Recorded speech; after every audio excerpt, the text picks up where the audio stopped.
Good morning, afternoon, or evening. I'm going to talk about day 8 at LAMDA today, and this would be Wednesday of my second week. So it was a very busy day. We started out at 9 a.m. with our acting through song course.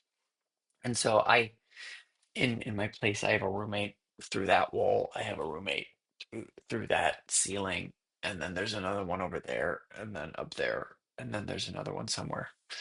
So, um, belting out there from the hunchback in my apartment hasn't been an option, which is totally cool. Makes sense, understandable. We love it.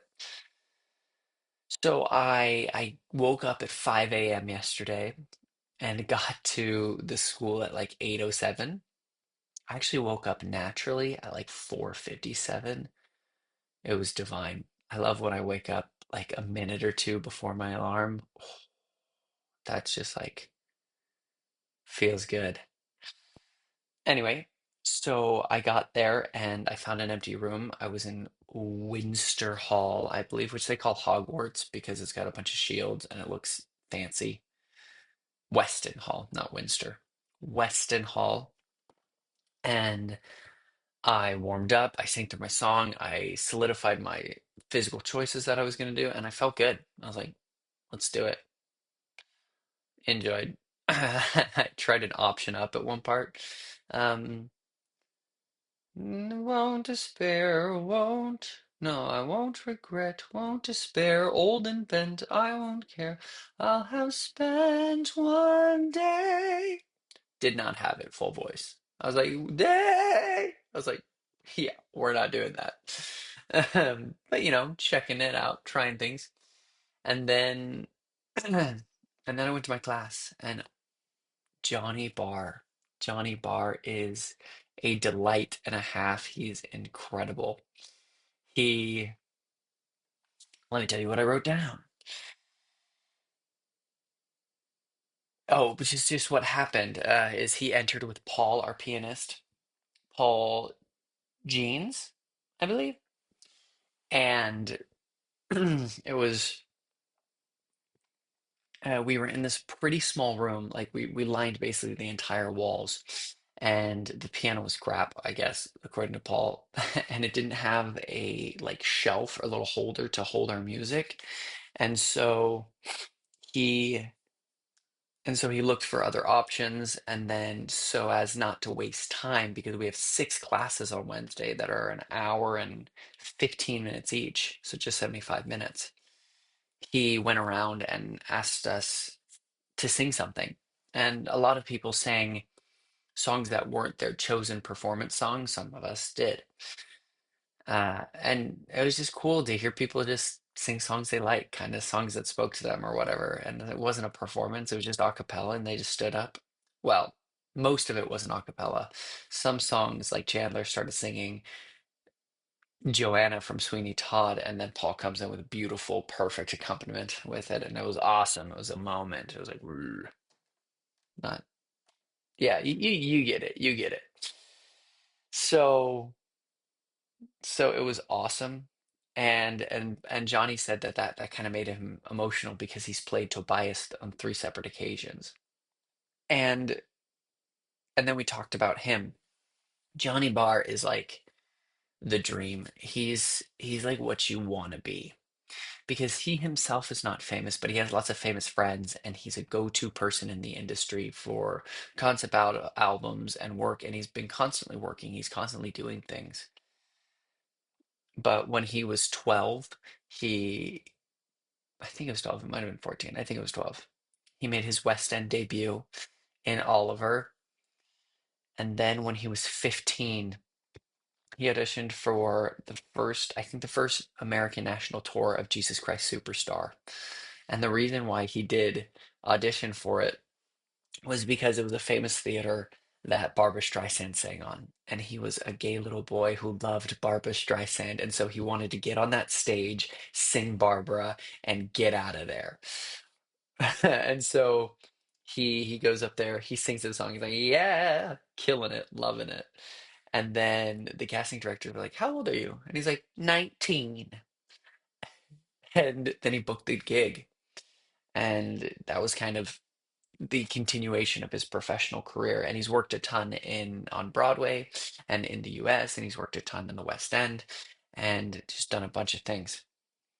And he has no formal education. And so in that sense, he has all of the professional experience. But now that he's getting a little older, he much prefers teaching, but is still acting. He just recently did a couple of like little short films and little things, little TV shows, something for Amazon. Then, um, yeah, so he's still super involved, but he loves to teach, so he freelances as a teacher a lot. And then after we sang our little bit, he said that he thinks we're all in the right place because we know how to sing. And so we're going to focus on acting. He said that Cynthia Revo, which he worked with before she kind of hit it off in The Color Purple, I believe he said she went to New York and the rest is history. So I assume that's for The Color Purple. But Cynthia Revo obviously can sing, killer singer. She went to RADA, the Royal Academy of Dramatic Arts. It's like the closest thing we have to like a rival school, I think. Just like Lambda and Rada are like the big two like schools. But um but yeah, he did How to Succeed in Business Without Really Trying with her. And she was in that, and so was Jonathan Groff. And he said that Jonathan Groff could like he did the show once when he was 15 in high school, might have been I think 15. And he still had all his lines memorized. He like never looked at a script. He's like, I just know it. And then Johnny Barr was like, couldn't be me. I forget to show right away, right after the next Monday after we close. And it's like, what was that line? Um, and so that was great. Then we worked.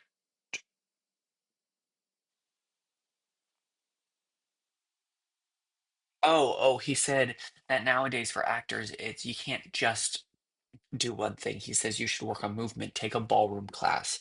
You should be able to sing just because if you want to be in the RSC, for example, they do a musical each year. So if you're in that company, then you should be expected to know how to do everything. So triple threat is necessary. Um, and then he was talking about how he just wants his class to be the the effort class, meaning like you just come and you have fun and it's a great time, which is awesome because with his introduction email, it felt like he was like super serious, but no, he is a gem. And you learn much more from your mistakes than from your successes. So come in, try, do something, and that's great. This class is going to be wonderful. I love it. We learned some specifics for sheet music. I'm just going to use some of these papers that I have. Oh, I do have some sheet music. Okay. So, when you're providing sheet music to a an accompanist, don't use an iPad because there's a lot of old people who just don't want to use it. They're like, no, I won't do that. So, I'll show three sheets. Ha. So say these are my three sheets for my section. You want to tape them like this, one at the top area and then one at the bottom. So it's just like one long sheet. And that way, if he wants, he can fold it up like a book and then turn the pages, or he can string it all out in one long piece of paper. And look at that. Anyway, that was just a great little professional insight. We got a bunch of those. He also said, Paul, our accompanist, says give your music to the accompanist, not to the piano, right? It forms a relationship because in the discussion afterwards, he says there's been multiple times where where two directors or two casting people on the production team don't agree and they're like, I liked him, I didn't, and then they turn to Paul and they're like, what did you think? And if you form that relationship, if you had a good moment in just like saying what you're going to do, you know, being a person, then then he's like, well, I liked him. I think he's professional and accommodating and cool. Great advice. And then Johnny was saying how talent is one thing, but to really have a career, your reputation as a person in the room will get you a job um, much more likely than just skill, right? Because you have to come to work and work with these people. And so get a reputation of being kind and being delightful. Your talent isn't enough. Johnny says he also can't lie, so he'll always be honest with us, which I love. And always thank your teachers and thank your teachers and thank the directors. Always just thank people because regardless of what has happened, they've spent their time and they've done something for you. So always thank them. It's everything. He also said that this profession, it's an incredible life. You get to do and live and be incredible things, but you give a lot, and the job itself doesn't give really anything. Meaning, of course, you have moments, but it's all kind of taking. Um, because there are so many. Oh, he said, well, we won't be able to get to sing every week. That's just natural. Another industry thing, he says that every actor should have a repertoire where they have a like basic musical theater song, a standard, like an old standard, like Rodgers and Hammerstein, Irving Berlin, something like that, a pop song, something that's not musical theater, and a contemporary musical theater, that everyone should have that in the repertoire ready to sing at any given moment. So I think Out There is like my regular musical theater song, and then I need to gather a standard, an old standard, some Rodgers Hammerstein. I'll talk to my dad about it. Hell no. Hi, Dad. Shout out. And then I don't know what to do with the pop song. And then something really contemporary. Maybe I'll throw in something from Outsiders. It's interesting because I also heard like never audition with the song from a current show running, but I think it's still good to have it like in your back pocket.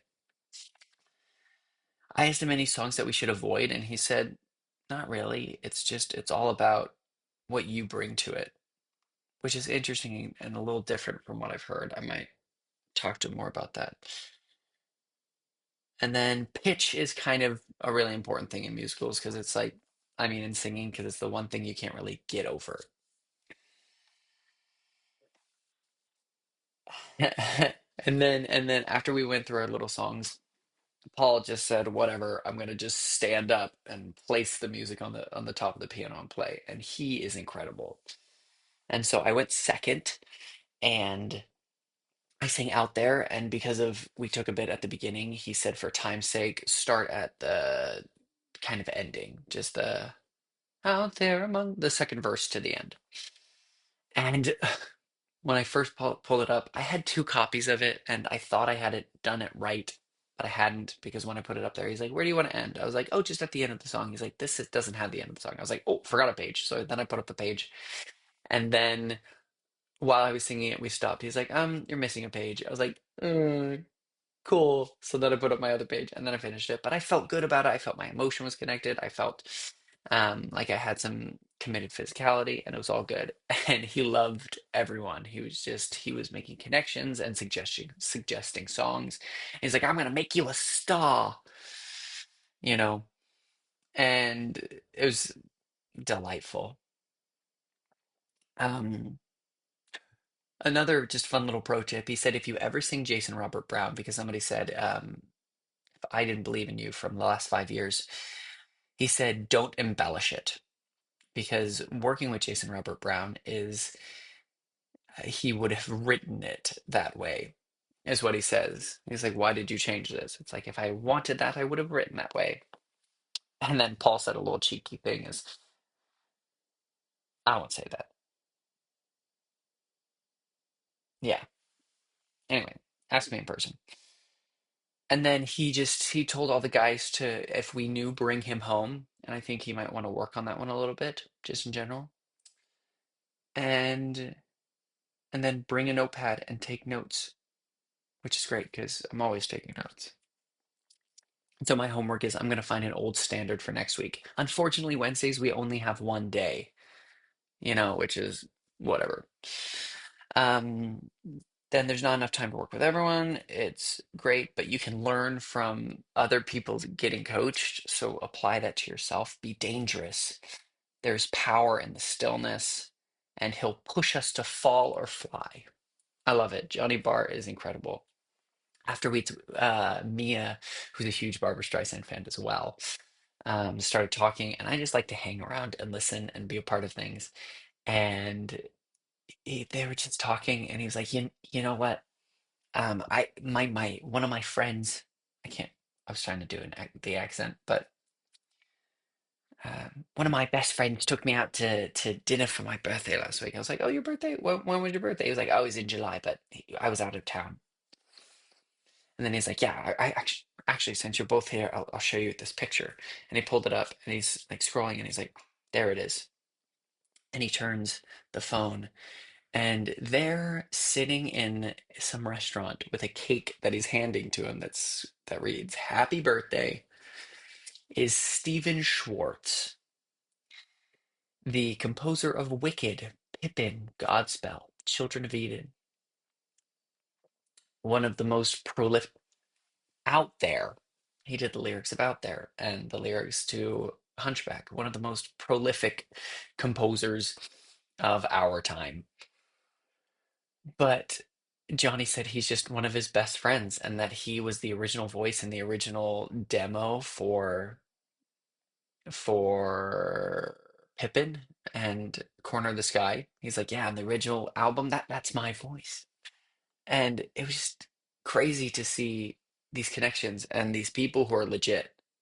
I feel like most of my educators have been people who have done stuff and it's varying things, but this is like some people who are at like the top of their careers and maybe if like the height of their career professionally is in the past, shout out Sandridge,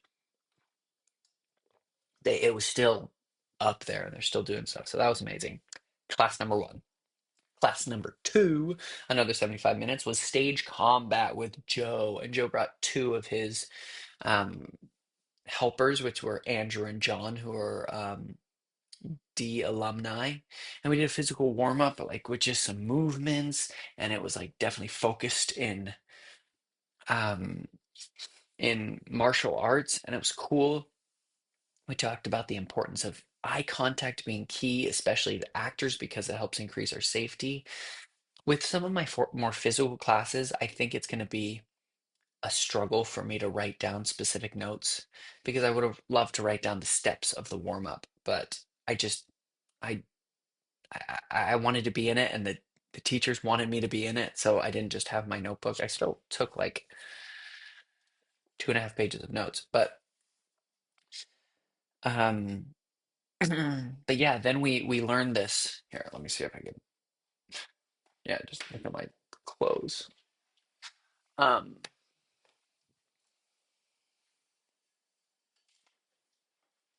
my we learned a combination for physical, and we just learned like a punch, ha,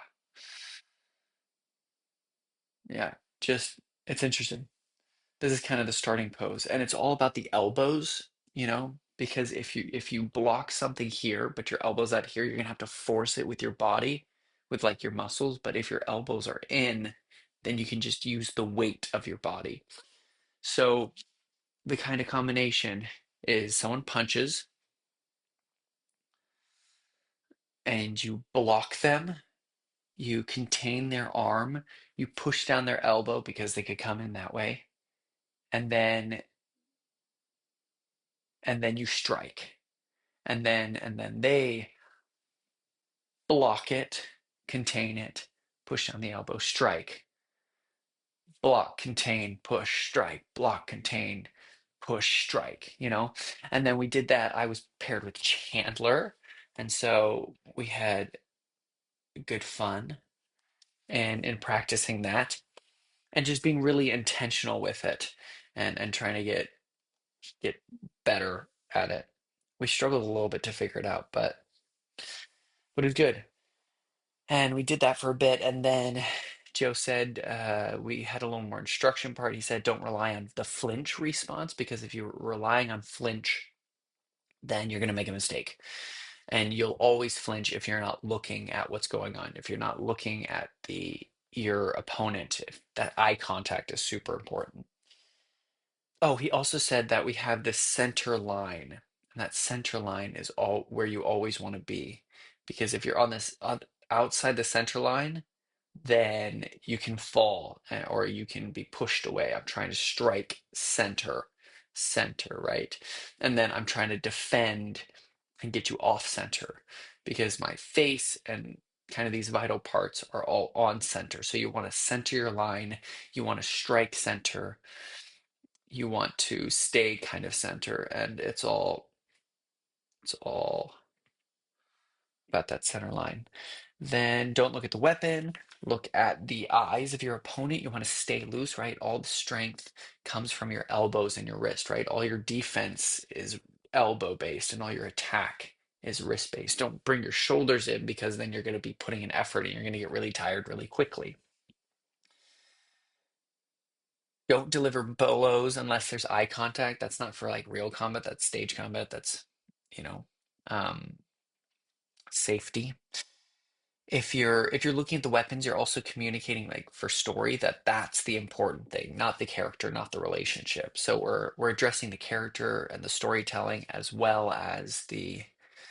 um as well as the other parts, character storytelling and just the technique of fighting, right? So meeting your eyes is also a lot of the time the first step of the engagement. It's like we could be like walking around and once we met eyes, we're on. And if it's like a real fight, if you never make eye contact, usually the fight doesn't start. But that eye contact can really build the tension and raise the stakes. So you can use that in your choreography and in your fights. Then then we played a little game where we put our left hand behind our back with an open palm, and we paired up and we tried to touch the other person's hand, but we had to keep eye contact. And so we're like moving, and and I was able to snag a point from Chandler. But the point is, when you have eye contact, it's very difficult because you can understand where people are moving, and it has that that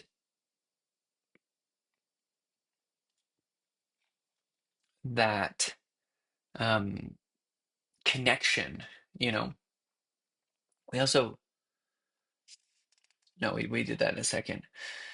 Like one of the reasons why spiders are so scary is they can go in any direction. And that's why we have that like natural fear.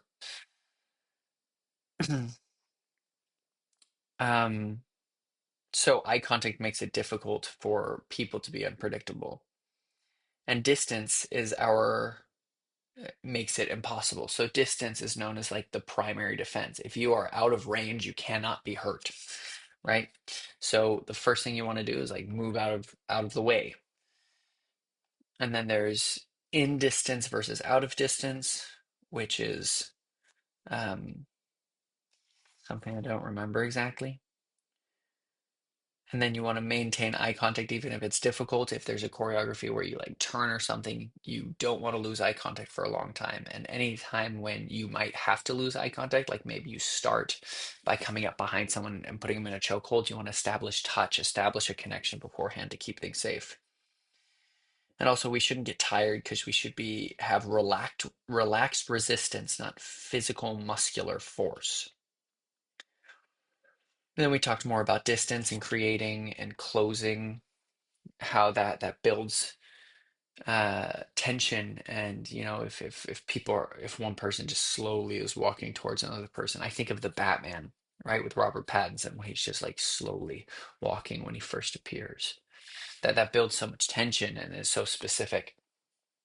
Then we played a little distance game where I was with Johannes and Ryan, and we just kind of most people were in pairs, but because we have 15, we can't always do pairs. So we can never do pairs unless someone's not there. So we were in a trio and we were just keeping eye contact with both people and exploring that space and how it feels. It was super fun. Just to see how you reacted and what was going on. And with three people, it was extra fun too. Then we talked about using tempo and it changes the stakes of power, right? If you go up to someone really fast, then that's going to like accelerate the energy. But at the same time, like if you go up to someone fast and they don't flinch or don't move, it's like, oh yeah, really. So, so he's like, also there's power in stillness, like thinking of a dog who's like running around all happy and then they stop because they hear something that interests them or they feel endangered. And also the slow prowling of like a big cat. It's all very purposeful. Then we did some footwork exercises because the most important thing in all combat is footwork. It's the fundamental, especially in sword work. And so we got a stance where your right foot is out, pointing toward your opponent, and your left foot is at a 90-degree behind you. Your knees are bent and your chest is square. And so then to lunge, you lunge forward, you step forward, heel first with your right leg. So bana, but pushing and extending the left leg, locking out the knee. So that's just a lunge, right? And it doesn't have to be super deep, super low, right? It doesn't have to be a big lunge, but um, and your knee should stay in front of your foot because if not, you're unbalanced and you don't have the control. And so that's the on guard position. And then you lock out the knee and spring forward in a lunge. And if you want to reach further, you want to deepen the lunge, not try to stretch, right?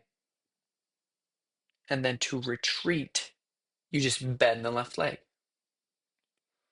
and you take a step. So if you're here, lunge, you just bend this leg and come back and step forward. And then the toe should always face the opponent. If that's difficult, turn out a little bit because if you turn in, then you're really unbalanced. Then we traveled across the whole floor lunging and then came back lunging. And the lunge is so fundamental because it's the basic footwork. It closes that distance, which is huge. Um, and then we ended with some push-ups. We did like about 10 push-ups, and a lot of us realized we're out of shape. Mm. I was able to do it. He also said, don't do your elbows flared. Let's keep them in. So we were doing it that way, and it was delightful. And that was stage combat. Okay, this is gonna be a long video. It's already like half an hour, and I'm not even halfway done. Third was historical music with Graham, not Graham, but Graham, Graeme. Graham. He's a 77-year-old wonderful man. He said we'll be looking at music from the time of Shakespeare, so that's late Renaissance and early Baroque, right? And we'll also look at some other classical music times, like early classical with Mozart.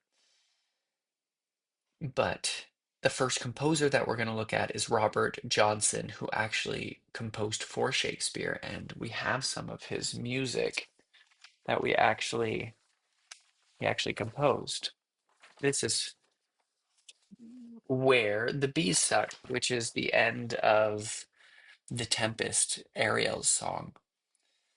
And so we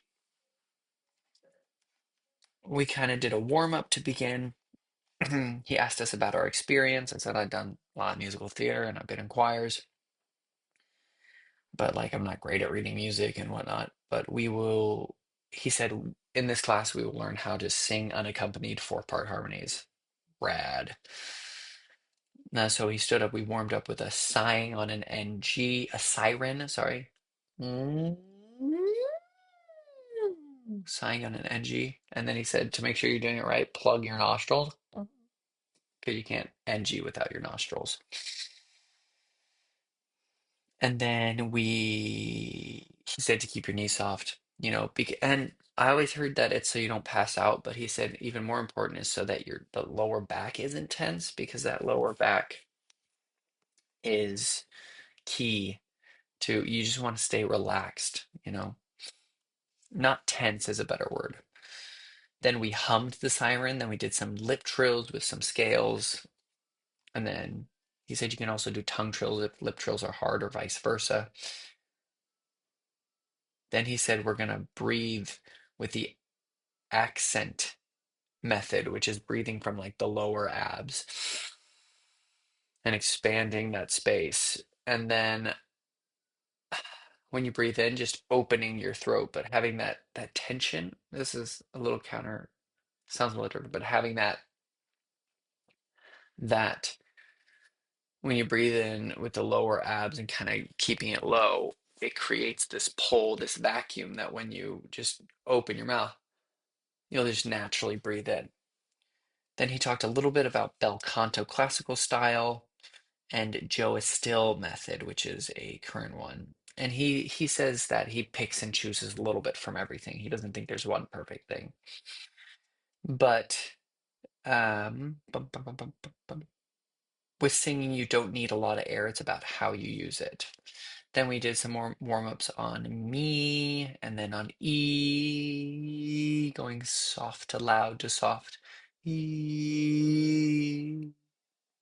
And then he said, don't ever strain for pitch, right? Don't. Because that can damage your voice and it's just not good technique. Then he said, think about the rib expansion, your ribs, think about them expanding. And then constrict gently at the end of the breath. He said, keep your head high and your neck kind of your chin parallel to the ground because if you're like this, that's like shortening the cords and that's stretching and lengthening them. Um, you want to keep it open because it's counterintuitive. Articulation is important to be accurate. And then we did the tongue twister. We should surely show Sylvia Sims some swift swimming strokes. We should surely show Sylvia Sims some swift swimming strokes. It's hard. We should surely show Sylvia Sims some swift swimming strokes. And then we sang it and we warmed up on that. And then we looked at a little piece that was from Thomas Ravencroft.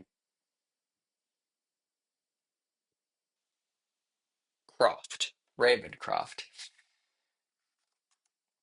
And it was Oh My Love. And it was just to like see how we could follow a melody and sing a little bit. And then he put us in different parts. And then we sang softer to be able to listen to each other. Oh, then we sang it in canon. So we broke up into like 3 or 4 groups.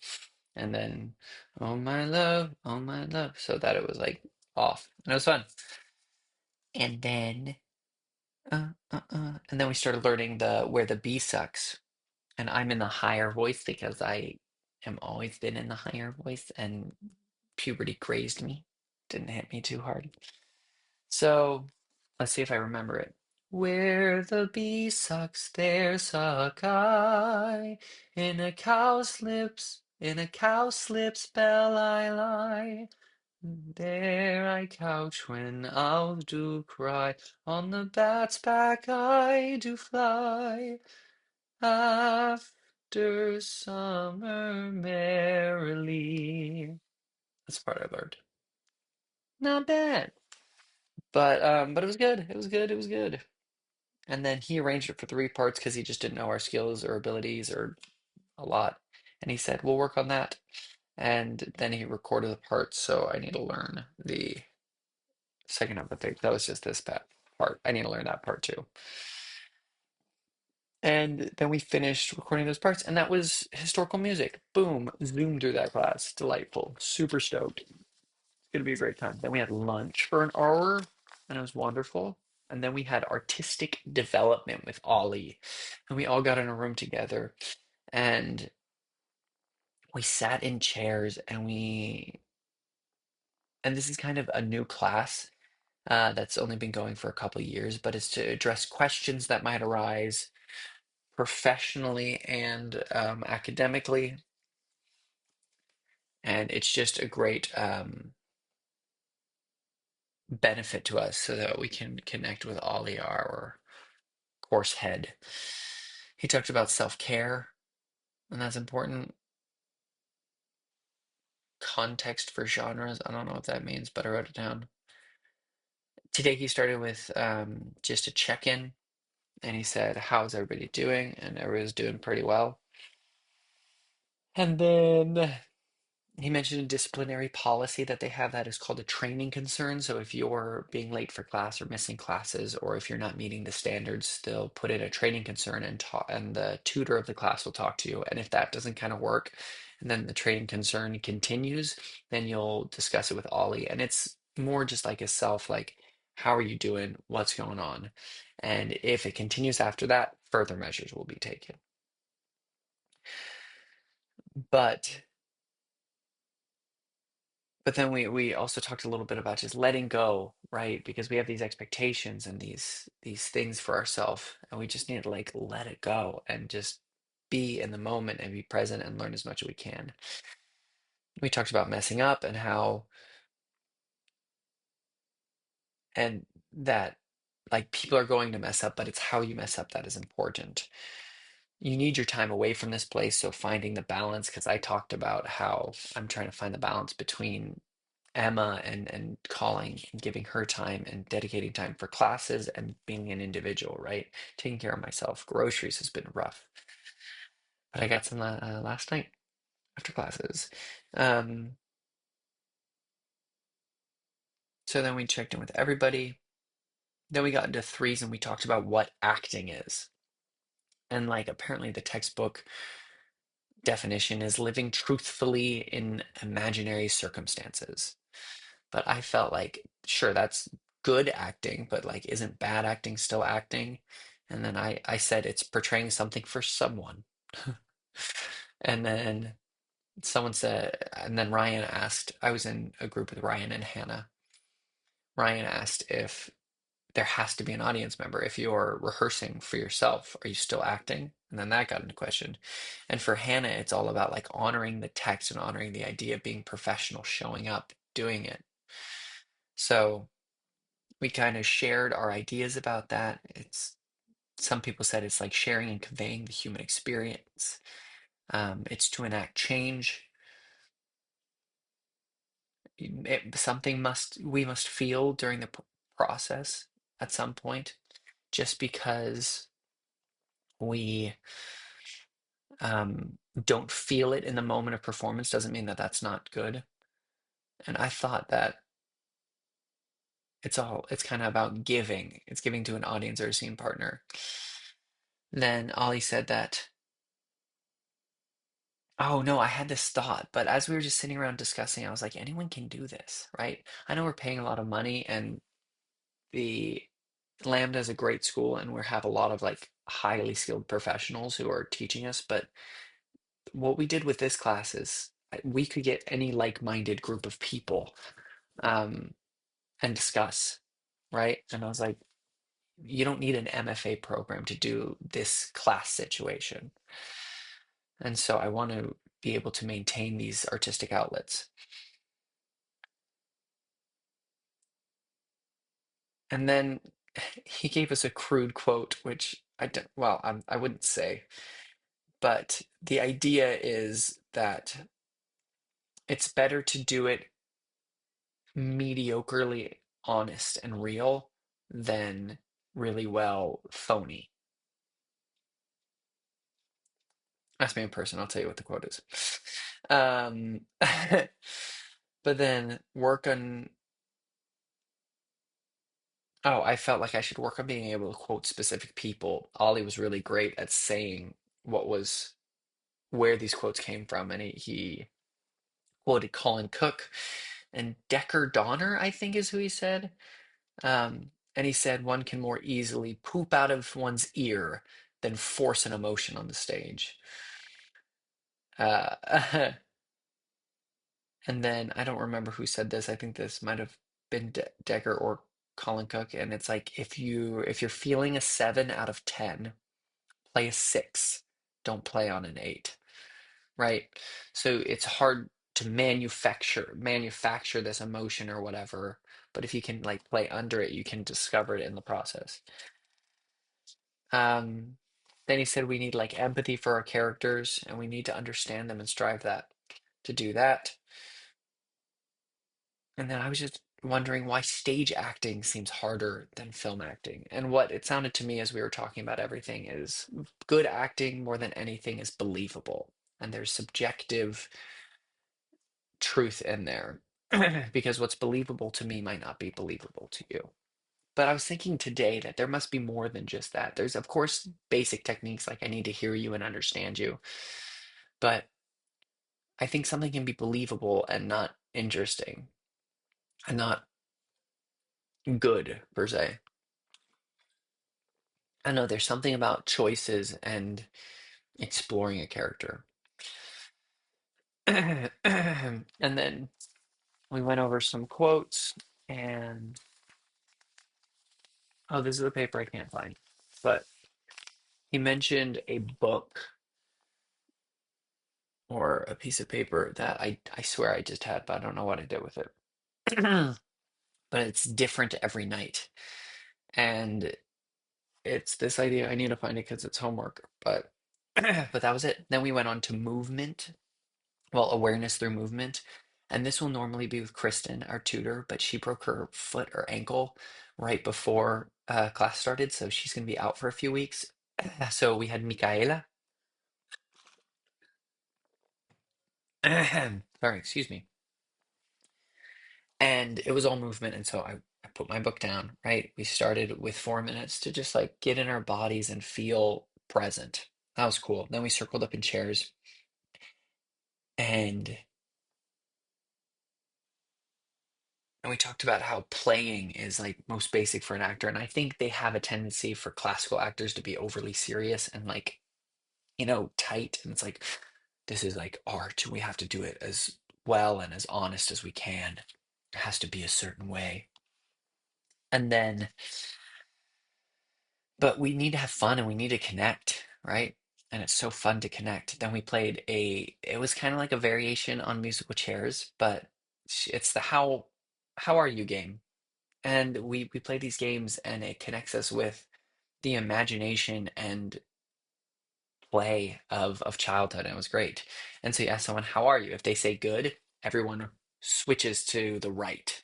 And so it's like, how are you? Good. Boom. If they say okay, you switch to left. Boom. And then if you say anything else, you have to cross the circle and a fruit. So it's like maybe you're a blueberry, and blueberries make this noise, blue, blue, blue, blue, blue, blue, blue, blue, blue. And then you try to take a seat. Or you're an apple, and apples are like this, right? You embody that physicality and you make some noise. And it sounds ridiculous, but it's freeing and it opens you up physically and playfully, which enables more creativity. But there's the caveat. Um, Michaela was able to remove a chair when we were doing the fruit movement. And so in that, one of the fruits was left as a fruit. And so they exited and got to say one last word, like, remember me. But you're still in your fruit character. So if I was a little blueberry and then I lost, I'd be like, I'm so blue. Something like that. And it was delightful. And I lost because, of course, I did. I'm not I'm not a big winner of games like these. I'm just there to have fun. Then we did the clown oath. I love this. The clown oath is wonderful.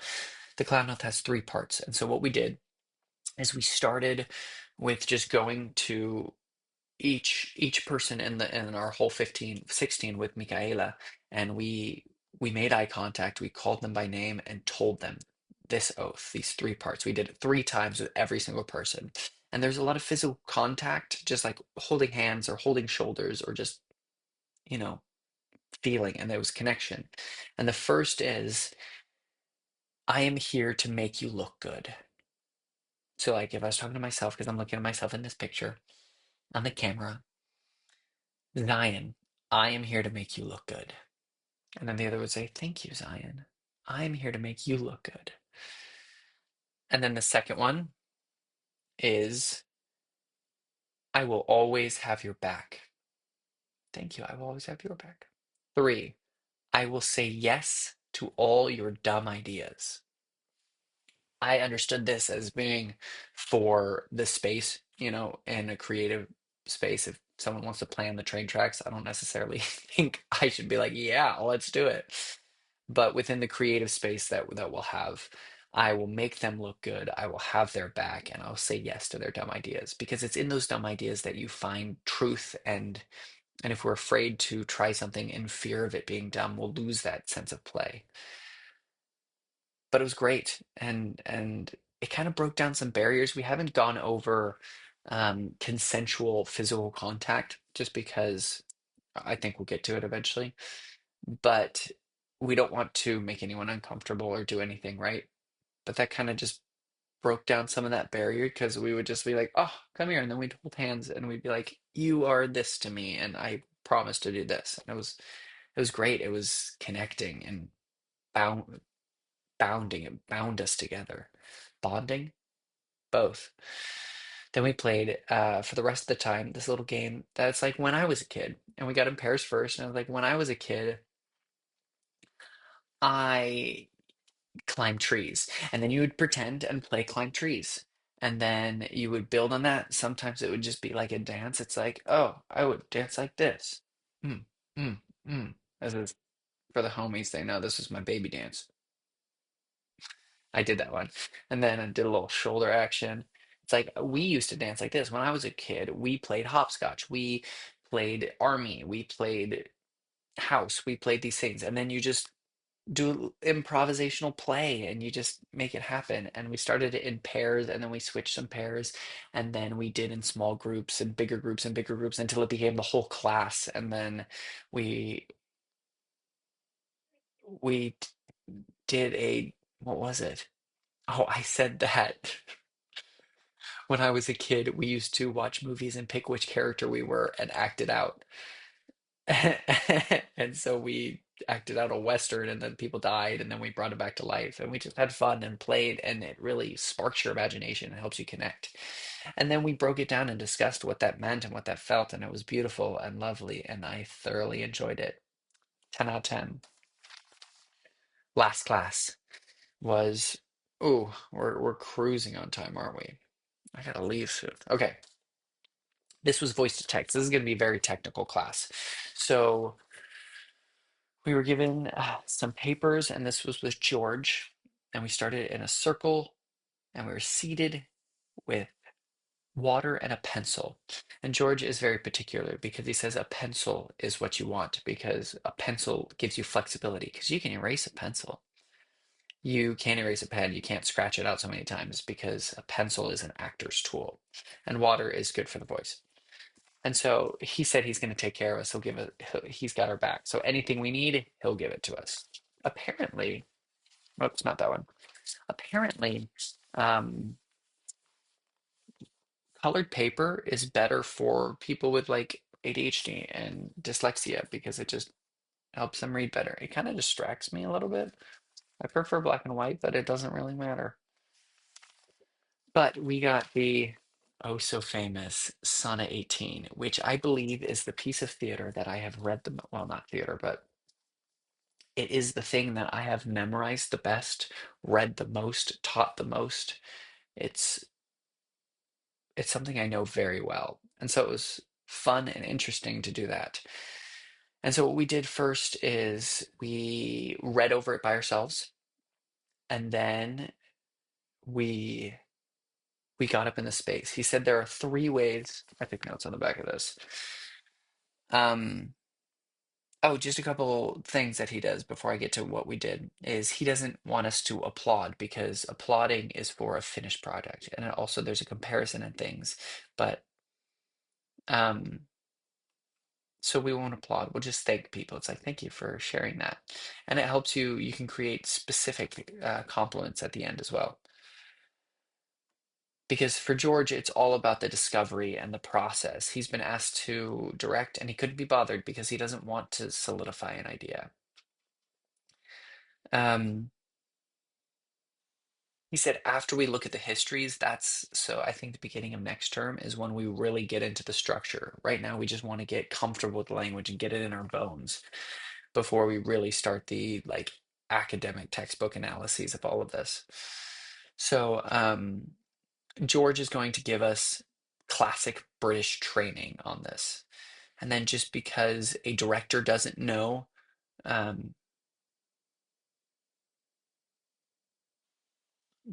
like know these things or doesn't ask for these things, it'll be good that we do because we can add that layer and that depth. And then he said, you deserve to take up time in George's class. And great actors would make for great detectives. And so we walked with the text. So after reading it and taking our time with that, we all waited for everyone to finish. And then we walked and we would walk as we were just reading it and then take a 90-degree turn at the end of each phrase. So shall I compare thee to a summer's day? Thou art more lovely and more temperate. Rough winds do shake the darling buds of May, and summer's lease hath all too short, so on and so forth. And that helped us discover the rhyme scheme and other ideas of it as well. And then we took a turn at every full stop punctuation. So a full stop punctuation is like the end of a thought, a question mark, a period, or an exclamation point. And in England, a period is called a full stop, which is interesting to me. And in this play, there's only two. And so we walked and then turned and then walked. And then we discussed it. And then we broke down how to do the meter, as you can see here. This little U is for the unstressed, and then the straight line is for the stressed, right? Some words have two syllables, compare, so we kind of break those up. And then doing it like that, that is called scansion. And that's the first technique we were going to learn about. And then there's parsing, which is this next technique. Parsing is understanding the words. And then embodiment is like what we are doing walking around the room. Oh, also we did it once where we would stop at every kind of punctuation. So a comma, a colon, a semicolon. And then yeah. So he said he also uses the term stressed and tonic, and that you can tell if a text is in verse because every beginning of the line, regardless of if it's the beginning of a new sentence, will be have a capital letter. And then if you're clapping the stress out, shall I compare the two a summer's day? He said, don't hit the unstressed beat because that might confuse you. Shall I compare the to a summer's day? That'll just help. And he said, a line in Shakespeare is always 10, sometimes 11, never 9. And so if you find a line that is 9, what word needs more? So, like, for example, um, thou art more lovely and more temperate, or temperate, right? We would say temperate. It's temperate outside, so that's 9. So we need to say temperate. Thou art more lovely and more temperate, because if we don't have the three syllables, it ruins it. And then and then we broke down a little bit of the meaning, and he gave us a glossary, and it was wonderful. And then um, and then he also gave us another sonnet, which is great because I was a little worried that I was missing out on some of the experience because I knew sonnet 18, so I wasn't making those discoveries as much. I mean, I've studied it and I taught it to students. Also, if any of my students are listening, just know that I was right. I taught you about sonnet 18. I taught you a little bit about iambic pentameter. I mean, you're getting some decent Shakespeare education because that's what I'm learning now in master's program in England. So it's important. And I stand by that. So see if you can remember, shall I compare thee to a summer's day? Sonnet 18. But Sonnet 29 is interesting and it's great. And I haven't looked at it yet, but that's homework. Brilliant. And then I went to the library to do my homework because I needed to write out these note cards because for today, which is the what, 18th? 18th, I need to have this scene memorized. And we switched from Hermia to Lysander. So I made a little note cards because it's just 4 lines, but I'm so bad at memorization. So I'm gonna run it, run it, run it, run it, run it. And I was gonna do that in the library, but then I met Zach, who is a D2. So he was a D last year. And he broke down the idea of the Laban movement, in which there's 4 categories um, of effort which can describe it. I don't totally understand, but the idea is you can have a quality of movement or speech that is either direct or indirect, either quick or sustained, either light or heavy, either bound or free.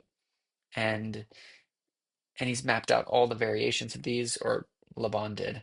And there's a dab, a press, a glide, a punch, a float, a ring, a slash, or a flick.